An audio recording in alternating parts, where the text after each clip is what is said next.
to go? I'm ready to go. Are we recording? He says he's ready to go. Are we actually recording? Yeah, we're actually recording. All right. No, this is for real, dude. This Don't is be for real? nervous. Don't be nervous. Oh my god, I'm so nervous. I don't know if you can handle it. I don't know if I can handle You're it shaking. either. You're shaking. Am Calm I shaking? down. I'm going to take a giant swig of beer. Here we go. Calm tes nerfs. You know, this is not quality beer, but you get what you pay for. Not bad. I would say 660 milliliters for Americans. What is that? I don't care. It's, I don't know, a fucking baseball mitt full of beer or something. What's the standard unit of measure? It's basically a 5-gallon hat filled with beer. No, it's a quarter of a football helmet. Tell you what. Here, anybody who's confused, why don't you tell me where your measurements come from, okay? Because I'll tell you where a milliliter comes from. I tell you why we use this measurement. We actually know. But if you don't know where a pint or a quart or who the fuck came up with that shit, stop using it. It's embarrassing. It's the volume of the king's outturned pockets. Great. That's fantastic. Mm-hmm. Universal. Well, it's totally universal. Thank you so much for that. Welcome to the Sketchy Podcast, everybody. My name is 14, and with me, my not-so-silent partner, Mr. B. Mr. B. He's not so silent. I got a squeaky chair today. Deal with it. Yeah. You will always... Probably you'll never be silent. That's for sure. There'll always be something, I'm sure. There will always be something, that's for sure. You're going to add a kind of... flavor to the audio with all the noise in the background. The good news is that the one audio that we're not having is the one from my computer, which was an old school Mac. We used to be able to be picked up on the microphone as a wah. That's very pleasant. That fan, that hard drive, all those moving parts, things that computers don't really have a lot of these days. No, they really don't, which is, new computers are great for recording. Old computers, not so much. Not so much. Okay? Nope. If you're recording and you need some kind of device, get one of those iPads or something. Get into the new century, fool. You fucking spinning discs and fans. Fuck, man, that's for grandpa. All right? It's your computer, dude. That's a goddamn grandpa shit. I'll tell you what, there will be a day where people will say that assembling your own computer is some grandpa shit because no one's going to be able to do that anymore. It's going to be so complicated, right? Do you know anybody that actually assembled their own computer? Well, I do, yes. But young people, I don't know. I don't think it's a thing. Not a thing. There are a small group of hobbyists and engineers, probably, but it was sort of mainstream. Sure. In our day, it was the cheapest way to get a computer. It was. I think actually the more impressive version of these people nowadays, they make like little mini robots. You know what I mean? Like... I have a coworker who judges robot contests for kids. They're making robots, all right? So I guess they're not making computers anymore. They're making things that are interesting. They're making things that move along, and I don't know. They're going to be harnessed with guns later. They're going to kill us all. Good job, kids. Good job. Good job. Welcome to the Sketchy Monday podcast, your source of entertainment for what is possibly the worst day of the week. Who likes Mondays, okay? Other than, like, what? 0.01 of the population that likes their fucking job. Other than your jerk boss. That son of a bitch. Yeah, other than him, other than the people that just refuse to pay their taxes and store their money in some fucking Panama bank account bullshit. Yeah, it's one of those days. Get ready to go to work, everybody. And I know what you're thinking. You know, you're in your car. Hopefully you were smart enough to download this podcast on your way to work, because that's what it's for, right? It's to cheer you up and to make you think that it's going to Don't use that data plan. Oh, no. On us. It's not worth it. No. Please. And plus, you know that in the future, data plans are just going to be a way to just siphon money out of you. It's never going to be free like it is in Asia. It's the fucking present and past. I say it's going to be worse. Somebody's going to make up some kind of thing that, like, the internet's sick. It's slower now, so now you're going to pay for more money. Yeah. We're going to get bamboozled, all right? That's what's going to happen. Because you're always going to get fucked. That's the nature of the life that you're in. You're driving right now to go to work to get fucked. Yep. I mean, I don't know if your boss is going to do it or there's some other client you're dealing with or whatever. Or maybe you're doing the fucking. You know what I mean? Like maybe you're one of those like assholes too. And you don't like doing it. You're like, you have to trick people into buying the product you hate and you're fucking other people over so that you can get money from someone who's fucking you. Yeah. You're just going to work so you don't get in trouble because it's Monday. Maybe you're going to work because you just also don't want to be home. Because if you were home, it'd be just nothing but screaming kids or something like that, and that's just a nightmare. You just want to get away from people. Answer me this one thing. Do you regret not sleeping in that extra hour on Sunday? It's probably seeming quite appealing right now. Yeah. Good bumper news, to though, bumper traffic. Listen, there's scientific studies that shows that you can't catch up on sleep. So is that fucking polishing the turd sandwich that is that piece of news? Well, I guess that little scientific factoid must be the real version of sleep science. It's the best version we have. Well, what? Because it makes you feel good to sleep like 20 hours in one day? These little references to this study said this. It's fair enough. It's true. You know, they're like, that's often bullshit. It is often bullshit. It's often miscited and maybe even has never been peer reviewed or tested again. The worst part is that last part that you said, because we've never created or incentivized science to disprove shit or to run tests again. This is why studies are so flawed. Do the confirmation study, right? Yeah, John Oliver did a segment about this, and I thought about a solution to this problem, all right? As I normally do, I try to come up with novel solutions. They're usually terrible, but here's my terrible solution. I think that we incentivize trying to rerun these tests by basically giving out like crazy cash prizes or something. We gotta fucking do something, all right? How about this? You have 2 tiers of journals, right? You have the first tier where you get the glory of being the first to discover something, but someone else, at least one other group, has to run the test again and run the experiment again and publish another paper. And if they confirm it, then both of your papers go on to a more prestigious journal, and you have like co-credit or something like that. And if not, you know, you're both published. It's out there, but at least science knows that is sort of a dead end. It's been confirmed, and go look at something else. I don't know. I think you have to. Like the incentive for scientists is getting published, and money will follow for sure. Money will drive research grants, but I'd say it's a bit of both.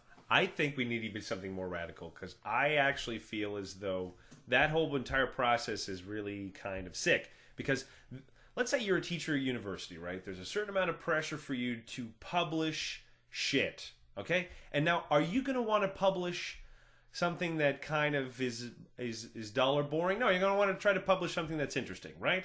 And I mean, you know that there's always the kind of danger that you are either manipulating data or you haven't really thought your experiment enough through in order to be able to actually prove anything other than the point you were trying to fucking make.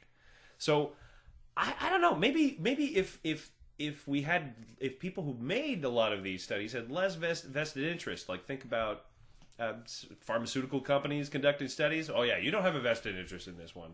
Good job, though. I bet they're going to really fucking do the hard science on that shit. It's quite normal for individual scientists to become sort of attached to their theory as they peel the layers of the onion and understand it better than anyone on the planet or something. But I think you're right. It's where the funding comes from, and it's the structure of publishing and where grants. I mean, even if this, I have my worst ideas was saying, why don't we make a betting system out of it, right? Where let's say we were doing the gravity wave thing, and then all of a sudden you're going to be like, I'm going to bet against it, because who was it? There was a few scientists who were against it, right? And there was a few scientists who were saying we're going to find it, or that we're going to confirm it, and others were like saying no. So. And then it turns out that the first study of it was like flawed, and then later there was another one. Anyways, what if at that point there was actually real betting going on, right? So the first study that comes out, you can actually have a bet about whether or not it will confirm or not confirm, and maybe even your plus and minus could be sigma levels, right? Level of assurance. So you could be like, all right, it's gonna be shown to be true, but sigma level 3, right? And then you start like having your plus and minus and the betting and shit, right? Make it interesting. No? Would that be any more corrupting than fucking some company that wants that study to be proven true? Are you talking about like normal people betting on science? Yeah. Yeah, that could work. Sure, and the more people, the better, right? Because that's how it works with betting. But you're going to have, the same crowd who bets on, anything, just betting on science, which maybe isn't a bad thing. No, I don't think it's a bad thing at all. Like, I'm just trying to suggest... Spice it up a bit. Keep science Or we need fresh. novel ways to kind of fund studies that aren't actually... like every study that's conducted can't be interesting in finding a result. All right, yeah, there well, needs to be that's as what I'm much saying. interest in disproving a result or confirming a or result. confirming exactly. So, I mean, already we only have one incentive, and it doesn't give us good science. We should really, you know, like even a lot of things that we probably take for granted may have been conducted by bad studies that have not been peer reviewed properly or have not been replicated enough for it to be confirmed. So, I mean, yeah, question everything. Question everything. Well, no, maybe not everything. Everything. Don't be that guy who wears the shirt. Be like, well, you know, experts aren't always right. I saw that shirt. I saw that fucking shirt. And when you're an expert, you got to look at that and be like, what the fuck, man? You see any experts wearing that shirt? No. There's skeptical, and then there's denial to the point of being naive. I think that perhaps, you know, I would be fine with saying with a shirt that said experts must show some level of humility. All right, fine, okay. You want your smart people to have some fucking humility, but what you don't want is dumb people saying, "I don't want to listen to smart people. They're not always right." That's why your society's messed up. Okay, you stopped listening to smart people a long time ago.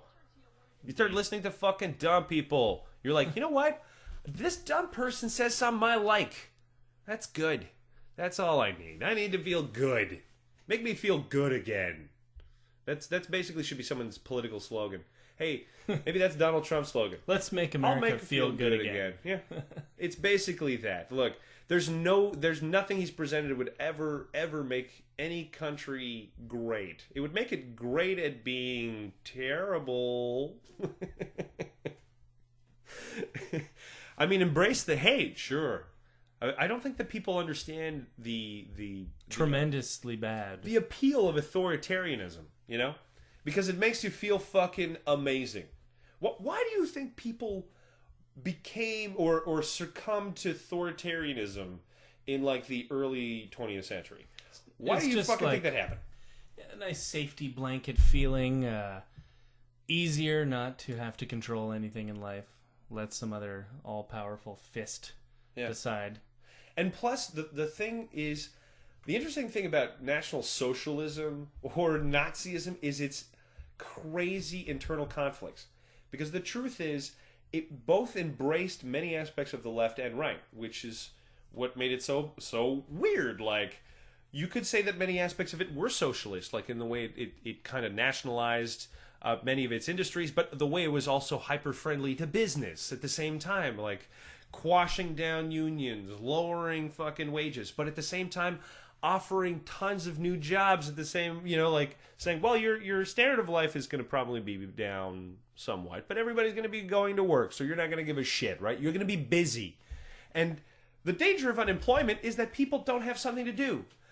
Send someone to work if you don't want him to revolt, okay? Give him a fucking shovel and tell him to just dig a hole all day. He doesn't even need to do anything. Just fucking make him dig a hole and pay him a few pesos, and then you won't have your fucking revolution. And that brings us back to Monday. Oh, what are you going to go do today? Well, as long as you have a job, you're not going to fucking revolt because you got something to lose, man. You got a job to lose first, and I bet you have car payments and house payments and fucking some baby that's going to die if you don't feed it payments.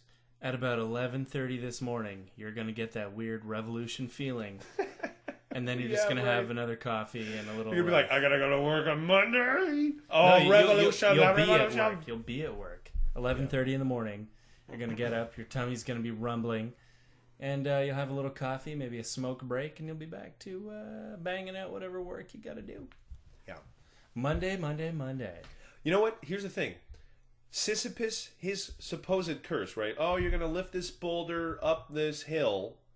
And then at the end of the day, the boulder's going to run all the way down, and now you're going to push it back up. And for people, at least for ancient Greek, so they were like, aha, that's hell. And I'm like, that's the average job, yo. That is the average job that you have. You are pushing a stone up a hill, and tomorrow and what did you call push him? The fucking Sisyphus. All right, it starts with a. It's spelled with a C if you're trying to look. Sisyphus. Sisyphus. It's a Phus. It's pronounced Sisyphus. Sisyphus. That's how it's pronounced. That's a funny name. I don't know. I mean, I didn't invent it. It's a funny name. It may be funny because I think it has an Etruscan root. But his job is more funny. What do you mean? Well, just pushing that damn rock all day. It's only funny because in a sense it's so simple. But your job is slightly more complicated, but still the same. But in a way, we're all pushing that rock. We are pushing that rock. And look, truthfully, if someone had told Sisyphus that inside of that rock was a bunch of water and you needed to keep it moving so that the living creatures inside of it could, sort of like keep alive, all of a sudden you changed that mundane activity into something that feels meaningful because now you're connected to something else, and now it gets all cheesy. But it's still just pushing a rock up a hill, right? I guess maybe the way that we define like the tasks that we have make them all the more satisfying, right? You're like, well, I'm not doing this bullshit job. I'm paying my fucking rent. I'm raising my kids. I'm fucking paying for this overpriced, metal beast that gets me from point A to point B. I guess that's called a what are they? Horseless carriages? What are they called? I can't keep up with today's technology. What are they called? The car. Yeah, possibly the worst invention we've ever made. Wait! The internet has spoken. Sisyphus. Well, there you go. You know what? Do you know where I pronounced it from? The Red Bull commercial. Go to the Red Bull commercial, and then we're gonna. Wait, one more time. Sisyphus. I love these. You know what? I really love these auto-generated videos that keep popping up on YouTube. Why? Like they're generated by an algorithm, and somehow they. The stuff together. I sent you the other day. Oh my god! Yes. The video game review. It's so ridiculous. Okay, so if you're, I'm gonna put a link in the show for this because I want you people to see this. We noticed about a year ago that there are computer programs that basically at the time it was music videos? No, it was grabbing pictures. No, it was grabbing pictures of pretty girls. Pictures of pretty girls and putting them on a soundtrack. Yeah, of some kind. And generating like random channel names with thousands of these 10-second videos with slightly different names. I think it was a bot that would go on Google Images and download. Yeah. A supermodel and because as soon as if you did an image search, the video would be made out of like the first 100 selections of the image search for that person's name, and we kept on seeing this fucking video pop up. Well, fast forward 2 years after we started discovering this, and now what's happening is that next level. It's grabbing. Okay, it's going to probably a few websites about the video game, grabbing the text, putting a speech to text program to read it. 10 paragraphs. Yeah, 10 paragraphs. Divides it into 10 parts of the video. Yeah. Adds a little stupid animation in between each part and it music. Puts video. Yeah. Yeah, and even has like a fake intro dude. Obviously not mouthing the words that the robot is saying, but it's saying, so like, welcome to my review. Our video of Call of Duty 4. Yeah. And the reason I know this is because I was just, I search for random game videos sometimes when I'm looking for specific things, and it appeared pretty high up on the list. Now, I'll admit that the search criteria was a little bit obscure, but that's no excuse, man. You have to wonder in the future how much content is going to be made by bots, read by bots. There's going to be nobody on the internet anymore. It's going to be just nothing but fucking computers talking to each other, saying like, "Hey, sexy, how are you? Oh, do you want Viagra? Do you want gold?" Like that's basically the future, right? Computers trying to scam each other. Like that's basically what we're building. The first thing that AI will do is try to scam other AI.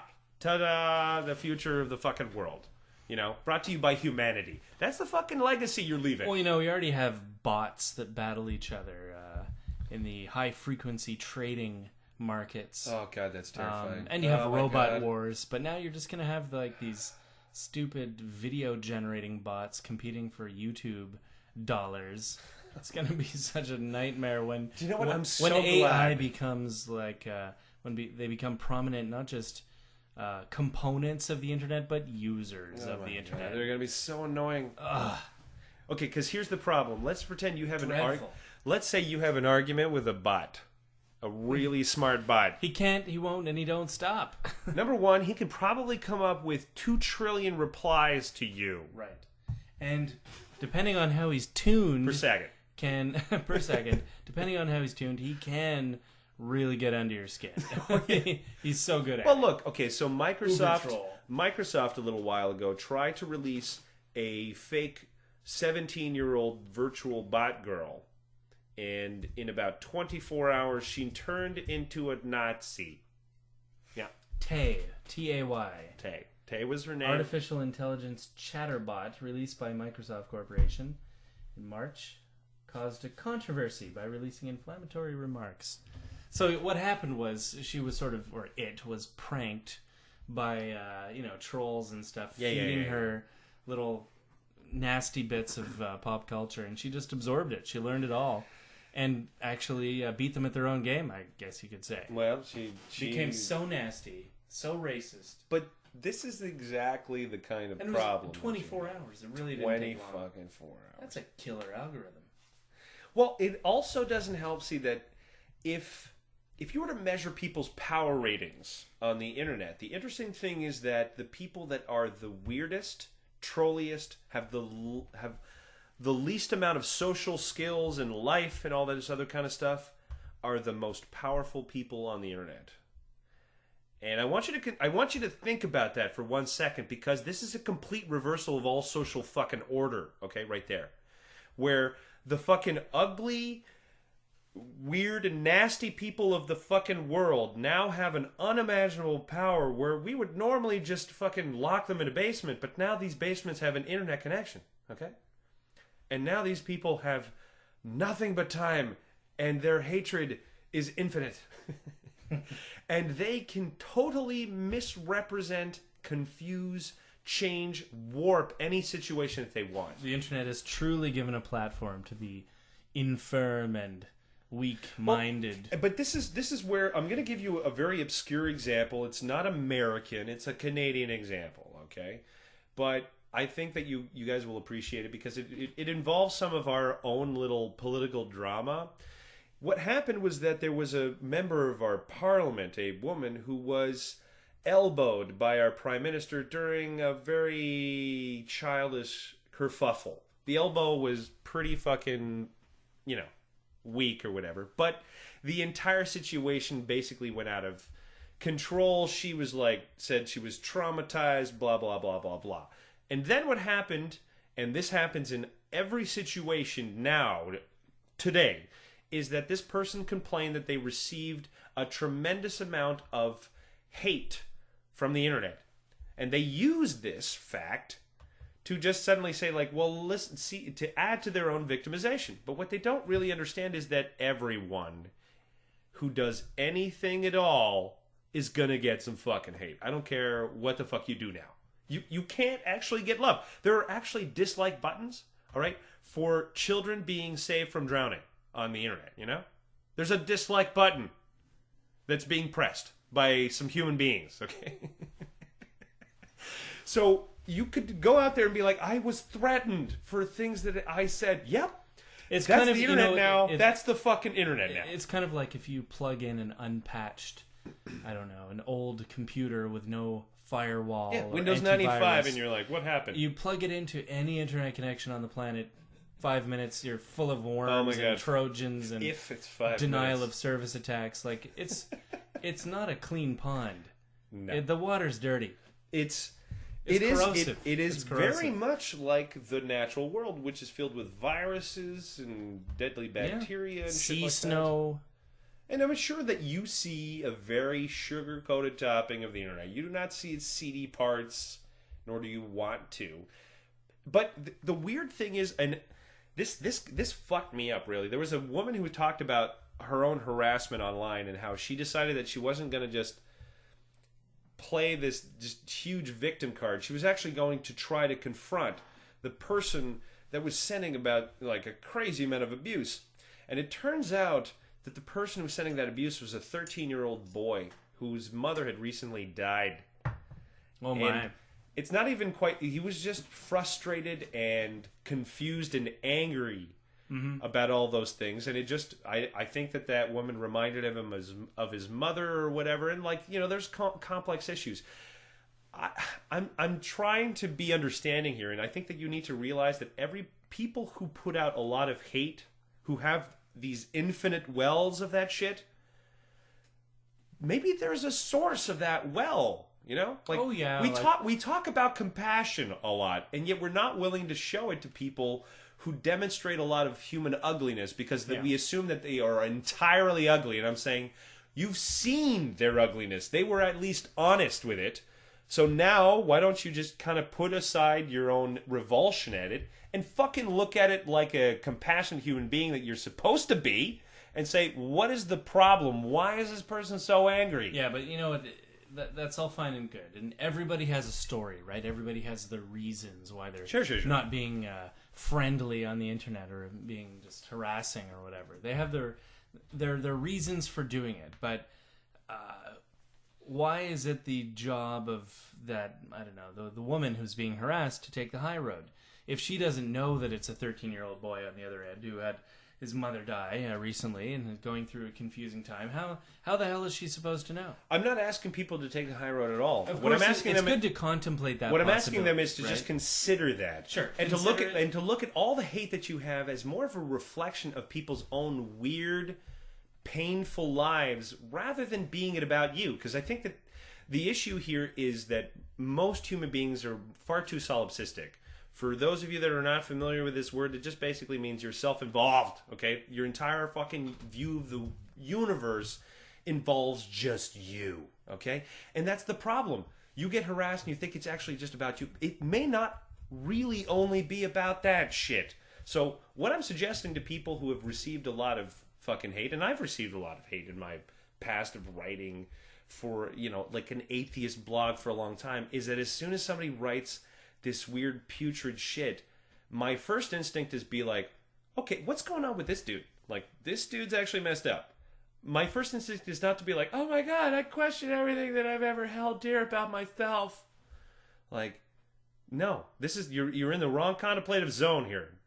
You're taking people at their most like vulnerable / hated inner demon self. Like, I don't trust any of the words of people that have to do this. Like, I think that they're basically the equivalent. They're like, you know, those people that used to get drunk in the old days and they like abuse their entire family, you know, like just hit them with a belt and just fucking go to town. Now I think these people just go online on Twitter, you know, that's how they fucking express that horrible rage they have, because, and this, we go back to this on that whole Monday, they fucking hate their job, they hate their lives, they hate everything about it, and that hate's got to go somewhere, right? It's got to be fueled somewhere.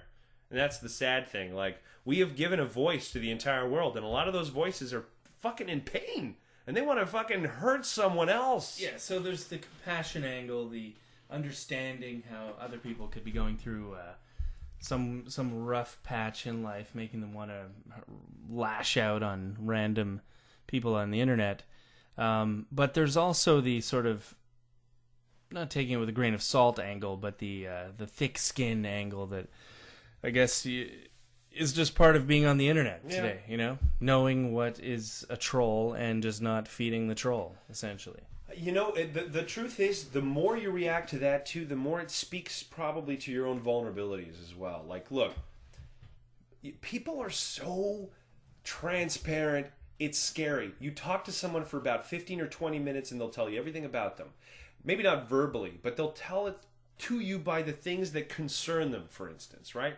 Like, let me give you a good example. We were at a friend's birthday party, and I made some kind of fucking comment being like, you know, like, we're all getting fatter. And then all of a sudden, one guy was like, hey, man, what are you talking about, blah, blah. This was his reaction to sort of like that joke, which was definitely true. Like, everybody had gotten fatter than when they were fucking 17, okay? That's how long we've known each other. But the very fact that he overreacts gave me everything I needed to know about his recent, issues. Oh, you have body issues. Okay, all right. Can't deal with the fact that you're getting fatter. All right, I get it. I don't like it either. But as soon as if somebody went over to me and be like, hey, man, you gained some weight, I would not overreact. Because if I did, I just kind of gave my hand away. It's like a game of poker, right? You're like, I have 2 pair. You just give it away, okay?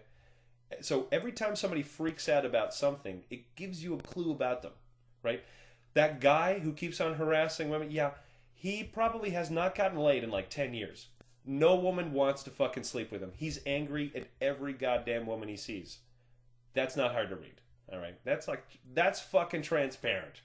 And you know what? Like we can point the finger at him and be like, you sad sack, you piece of shit. But man, not getting laid for 10 years, I think anybody might be a little bitter.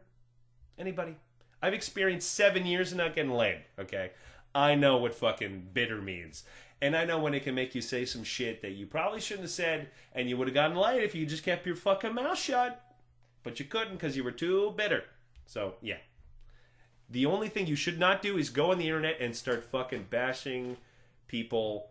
Because you know what the problem with that is? When you feed the anger beast, it just grows. That's the fucking problem, you know? That's why my whole solution to the whole compassion angle is like, and the don't feed the troll is that they're just, if you feed them, they do grow, man. They do fucking grow. It's like you just can't respond to hate with hate because that beast will just, he wants to get that response, you know? Like, just because it's a sad sack at the end of the day. It's just a sad sack. Don't fucking pay attention to that fucking sad sack. And like, every time, like, let's pretend you're the nicest person in the world, okay, and you're just about to accomplish something great for humanity. There will always be someone be like, I don't like it because it's not me doing it. Oh, yeah. Like, what the fuck, man? That voice in the crowd. Please don't do it because I'm not doing it. I want to be you. But can you not be you so I can be you? I don't know how to respond to that other than why don't you get your own fucking life? Like, please. Why don't you try to be first once in a while? Hey-oh. There's this weird tendency of people to hate those that are trying to do amazing things because they're not amazing. And that fucking sucks, man. Why is it that not amazing people have to drag amazing people down? I don't know. It's just a thing. Human nature, jealousy, all that. Mm-hmm. Yeah. It's a thing. So when you're walking through the office this Monday, keep your eyes peeled for these trolls and their little traps. The weird thing, though, is that they might be the people that you least suspect. There's a movie that's on Netflix that I highly suggest you watch if you haven't seen it. It's called Serial Mom. It's a John Waters film. John Waters... Is it only on Canadian Netflix? No, I think it's on American. All right. John Waters is like the most subversive American filmmaker who has ever lived. Do you have any idea what his fucking filmography is all about? He made a movie about this weird transvestite kind of over the top woman, and in one scene she's fucking taking his shit on film, man. And Bonnie, no, not Bonnie. What the fuck was it called again? Anyways, he pushes the envelope all the fucking time. This is what John Waters likes to do. But this was one of his more muted films, so you can watch it and not be totally freaked out. It's got Kathleen Turner playing basically a serial killer mom who's like all nicey, normal kind of style, right? And there's like this one scene where she's calling her neighbor and she's saying all kinds of fucking nasty shit like, yeah, cock-sucking fucking bitch. And, you know, I'm watching that scene and I'm just thinking that if this was done today, she'd just be on Twitter. You know? Like, gone are the prank callers. Yeah. They've become the Twitter fucking trolls. Well, no one uses the phone anymore. Yeah. When is the last time you called someone that wasn't above 50 years old? Or above, I don't know, 60, 70. Yeah. Yeah. Yeah. You only call, like, 50-year-olds. I'm trying to think, like, because I call my parents, I have no choice. Like, you can't message them. Like, they're like, what? But, like, Mom, I DM'd you the other day. No, but didn't respond. Listen. I could fucking instant message my mom every day, all right? Every day. But if I don't fucking talk to her, at least like once, every little once in a while, I'll be like, you never talk to me. See, this is the different view of communication here. I'm like, I talk to you every day. We exchange information. What else do you want from me? I guess she probably wants to believe that it's me and not some person that I've hired to pretend to be me. That's fair. That's Bot. fair. Yeah, I could be a bot. I could be just Sunbot 3.0 and, Honestly, if I get Actually, rich, he's a better person. oh my god, really. if I was rich, I'd probably do that. Just get like so many conversations that I just don't want You to just have. have a birthday bot, a bot that remembers things, important life events, and all that. Yeah. Mm-hmm. A bot that responds right away to every email and message, just to seem like you care. Okay, but this will be the future. Like, you don't think you're going to have AI companion that you rely on to remember everything? Yeah, and maybe I'll have two, and they'll compete. They'll be jealous. They'll be jealous of each other. Yeah. You'll be sort of like AI Maris. Yep. Poly AI Maris. Love it. That's all me. That's my new gender. That's my jam. That's my jam. No, but you know what? Like, honestly, I fear for the future. This kind of future. So, if today you can troll on Twitter, what will the trolls of the virtual reality be like? See, they're going to be trolling each other. No, they're going to be virtual trolls. They'll probably physicalized trolls in like a virtual environment. They're going to kick up their game and 3D print their own fucking avatars in the real world that'll walk around and piss people off. It would be interesting if you had an app that would analyze your personality and then extrapolate a kind of, rather than make your phenotype your kind of memotype, and then would reimagine what you should look like based on your personality. Yeah. Like, if you're kind of grandiose and all blah blah, like you'd be very more peacockish or whatever. You'd have maybe a tail or something. I don't know what, but we're talking like just pushing the limits here. That's weird shit. That's some fucking weird shit. But I'm down with whole like us reimagining this whole human How about race this? business. You go into a hairstylist and they analyze your Twitter feed and your Facebook messages, and they algorithmically come up with like the perfect fucking hairdo for you. The perfect glasses. The perfect glasses based on the shirt that you gotta wear. Your fucking way of talking. And would you even like because most human beings are just.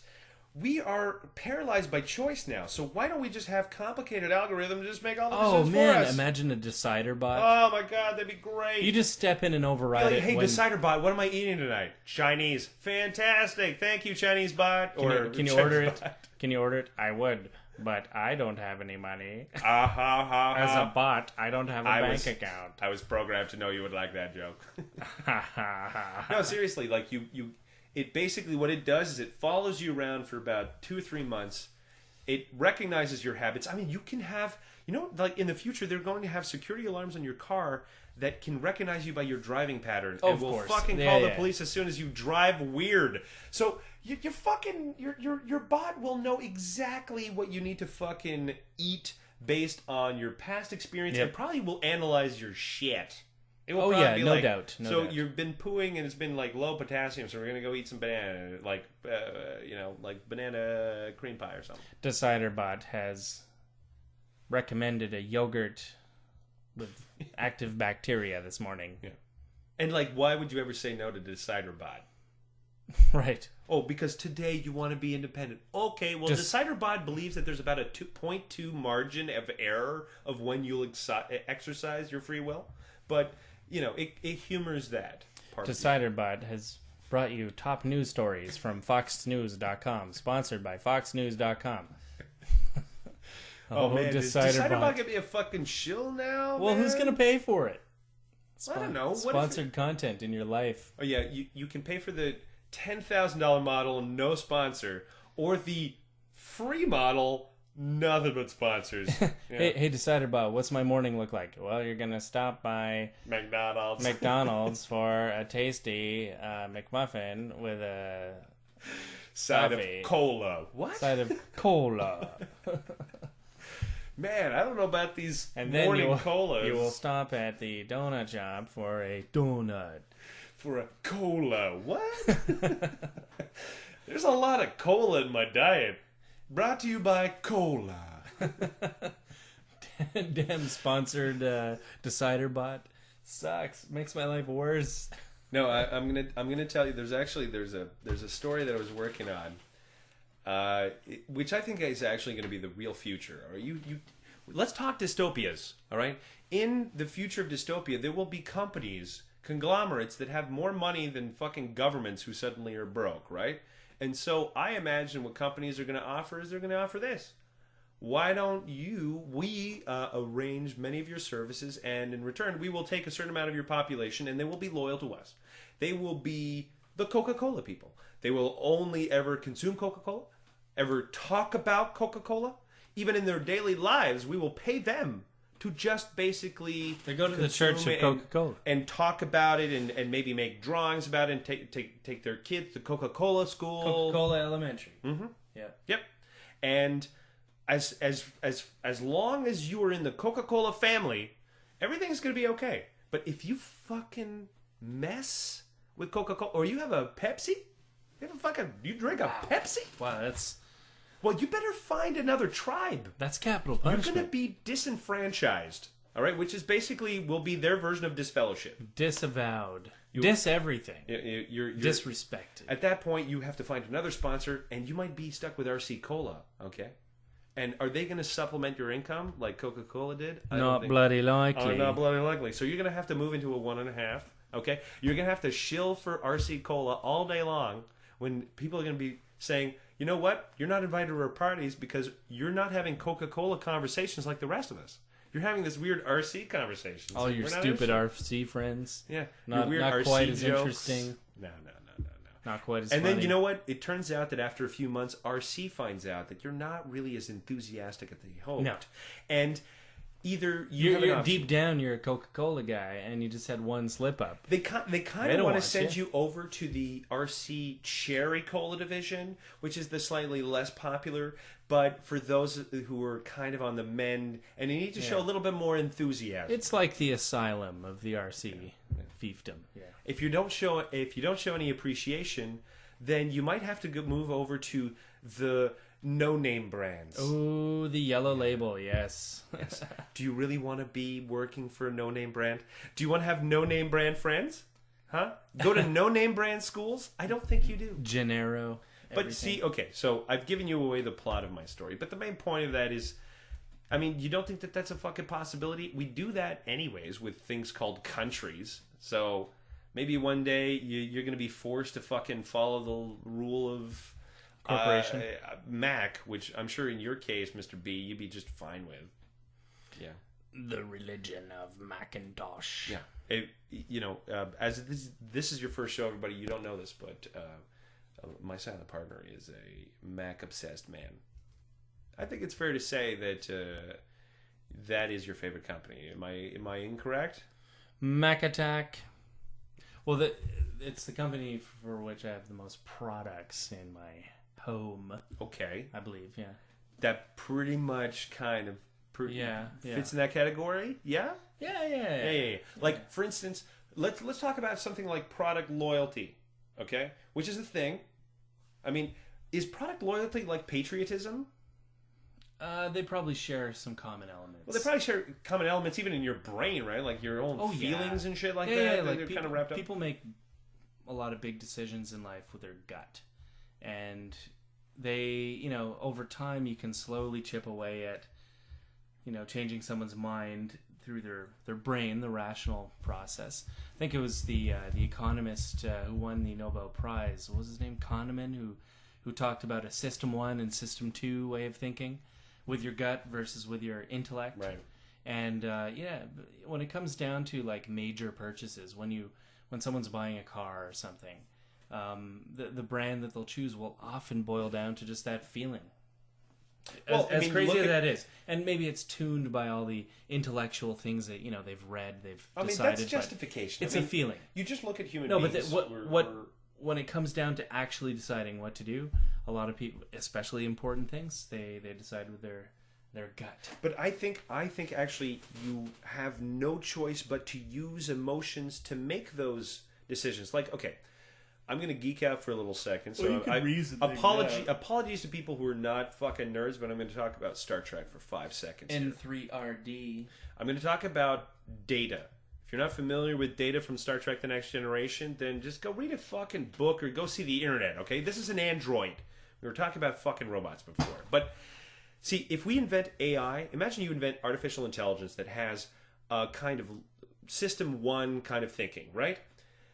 If they don't have that system 2, maybe the system 2, its own sole purpose is that in system 1 thinking, you can have multiple variables in which all the outcomes would be identical. And now you need some other way to determine what choice to make. And it could be an arbitrary thing. What feels better? Well, maybe emotions are kind of, the asymmetry of our own kind of lives, right? Where your own logical brain kind of like is maybe the symmetrical part of you, and you need some asymmetry in your life, and emotion is that, the deciding factor in if you didn't have emotions to drive you, you would just basically be a decisionless robot. Just sitting being like waiting for input, maybe that's what emotions are. Anger, fear, jealousy, they're just deciders. Right? They're decider bots. They're the fucking part of you that'd be like, you know what? You're going to get off your ass today and you're going to do this. Why? Because you're bored, or you're angry, or you're super happy and you can't keep your fucking ass still. But if you were just trying to make decisions logically, nothing would fucking happen. Right? You would never have something to crack your equations. There would be like, because despite all that in System 1 thinking, we know that even brains of fucking birds are highly mathematical, right? Like they analyze things and they break it down. They're like arithmetic. Yeah. Arithmetic? Yeah. Is that what it's called? Yeah. That's a cool name. A word. What does arrow mean? No, like arithmetic. Oh. Yeah. Okay, so like mathematical implies a lot more. Right, okay. Right. They can add and subtract. Small numbers. Okay. Fair enough, but nevertheless, I mean, but even when we look at animal behavior, we see that there are, like pretty complex decision making that are happening. Like even in your social circles, if you were to break it down in sort of math as opposed to like, let's say, names, you would find that there's actually you were calculating some pretty impressive things in your own brain naturally. So I'm just saying that I think for me, emotions just represent a kind of tiebreaker in the world of choices. Sure. Like, and I think that a lot of those tiebreakers make sense. Like if you're a creature, you need things like fear or the other motivations like horniness or all these other things for fucking life move forward. I mean, there's a whole field of evolutionary psychology that probably could explain why we decide things the way we do. But at a basic level, like, trying to survive out in the wilderness, you can't take forever to decide. You can't wait for perfect information to weigh every single decision you're going to make. You need a way to fucking act and just pick a path. Otherwise, you'll just starve, wither away. And it always helps to pick a path when you got some fucking emotions messing with your damn brain, right? Right. So, am I right? So you got to have emotions messing with you. They got to be the deciders, man, which means that you gotta fucking respect your emotions a little bit more. Well, and you should also try to tune them. Yeah. Tune your intuition. Yeah, definitely. Like cultivate it. Expose it to new ideas and good ideas. Well, you gotta be careful, right? Because, don't just blindly trust it. Like, well, no, definitely, especially if a lot of the emotions that guide you are fucking fear, right? I mean, it's a useful emotion, but for the most part in today's world, I don't think you should be as motivated by fear as a lot of people are. I mean, you don't have to really worry about tomorrow's meal, do you? I mean, yep. Are you a homeless guy listening to the podcast? I mean, unless that you're that. Good on you, man. Right. I mean, you got that. I mean, good luck and all. You got the techno thing. Yeah, good luck. But if you're not like... give that man back his iPod. If you're not sure what you're going to eat tomorrow, you have a surprising amount of freedom and ability to kind of overcome fear. Maybe that fear is sort of like driven by something else, right? If it's... well, that's the foundation of what we think of as civilization. It stems from free time. Yeah. Thanks to automating certain things that used to be, make it or break it, live or die. Well, all type that scenarios, like where food comes from. All that time that you've been spending, like watching Netflix and jerking off, that's built a civilization. Yeah, your ancestors had to... They didn't have Netflix, so they had to build shit. They had to build shit. They had to hunt things. They had to get that fire going. Yeah. Keep that fire going. Yeah. They were the coral of your entire civilization. They built the bones that you kind of like just easily lay upon and just kind of collect like tiny little plankton shit and then just soak up some sun. That's basically what you're doing, man. It's kind of a rough existence back then. Eh? Well, building that old coral of our civilization? Yeah. That's true. But you know what?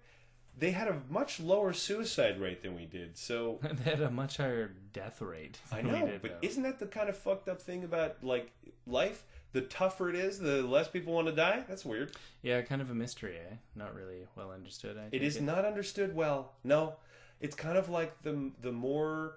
Well, I think part of it is the fact that we can't underestimate the rewarding factor of being able to actually pull things off. Like, I bet you if I put you on a desert island and then you fucking survive and maybe even do a little bit more than survive and thrive, you might not even want to fucking come back to civilization. You're like, I'm the king of this island. Get the fuck out of here, bitch. I figured it out. Go away.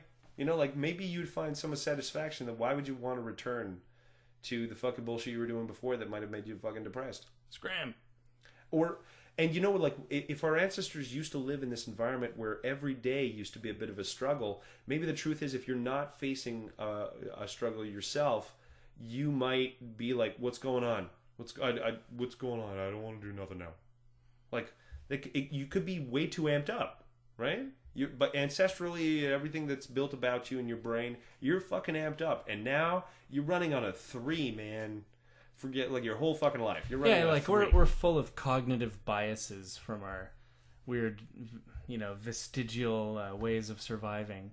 Doesn't really make any sense. We have all these weird... We're just all fucked up. We're prone to many different fallacies and quirks and illusions. Like, that's all a brain that was tuned for a different world. Imperfectly. Was he tuned for a fucking 9-to-5 world on a Monday? Well, maybe we gotta... Just like the caveman diet, we need the caveman work environment, Mm-hmm. Like urban jungle kind of shit. Keep it exciting. I gotta run around and stuff. And What are make you it challenging. proposing keeping exciting? More Nerf fights and stuff. Wait. I got an idea. Office. I got an idea. We're going to let a rat loose, and one of you's got to kill it. Yeah? Nice. With a spear. Yeah, Let's get a little or a little robotic rat, because clean up, Oh, yeah. We gotta get back to work at some point. That's true. What's your office environment like? Yeah.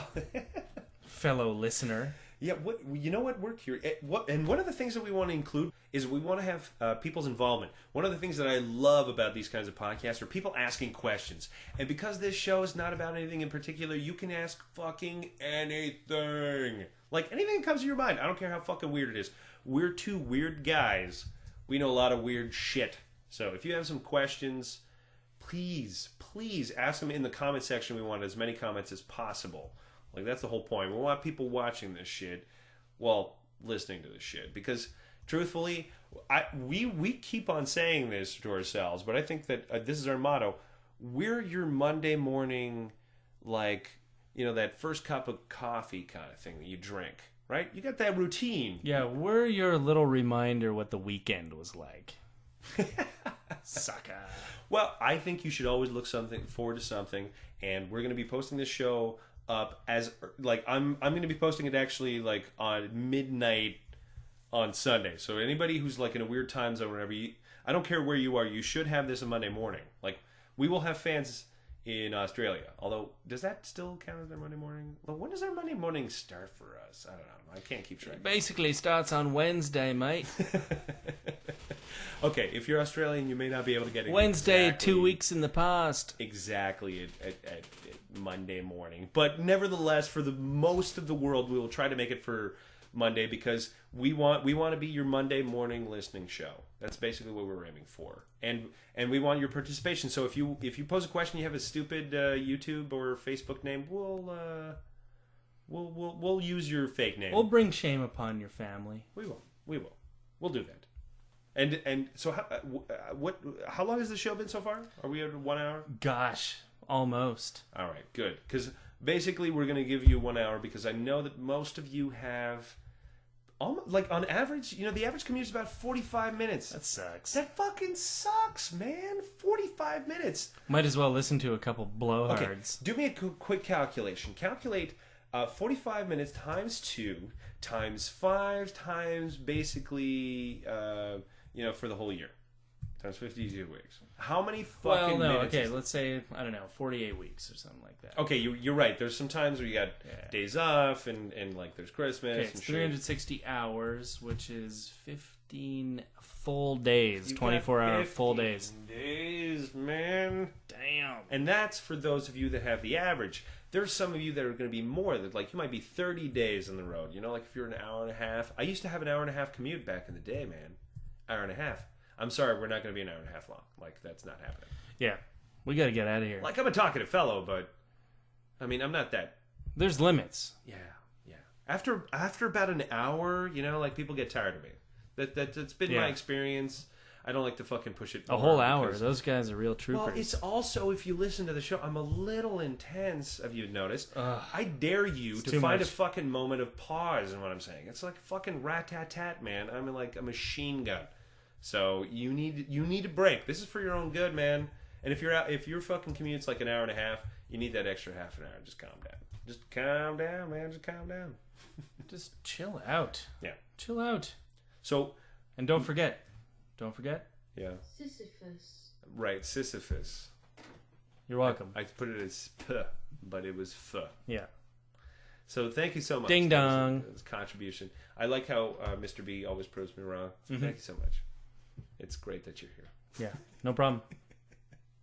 So what we want you to do is we want you to tell all of your friends as quickly as possible that they need to subscribe to the podcast. We'll also have a YouTube. We'll put this show on YouTube and on Facebook as well. So if you're at work, you can listen to it through that. But generally speaking, I think we're better as a commute show, man. Fucking get it figured out. Yeah, and if you find a USB key in your parking lot at work, we're probably on there. Just plug it in. It's all good. Your IT guy will love it. About it. Like don't put a password protection on nothing. No. This is the future, buddy. Don't scan it. We're on that USB key. Don't you want to listen to us? You fucking download everything. All right. You trust the world. You trust the internet. You open that shit. You up. Trust us, right? And you barely know us, but you trust us, right? Okay, well, with that, I want to... Yeah. Well, with that, I want to tell everybody to be careful, because it's a sketchy world out there, so take care of yourselves. It's 5 days till the end of the week. Remember that. Good luck out there, everybody.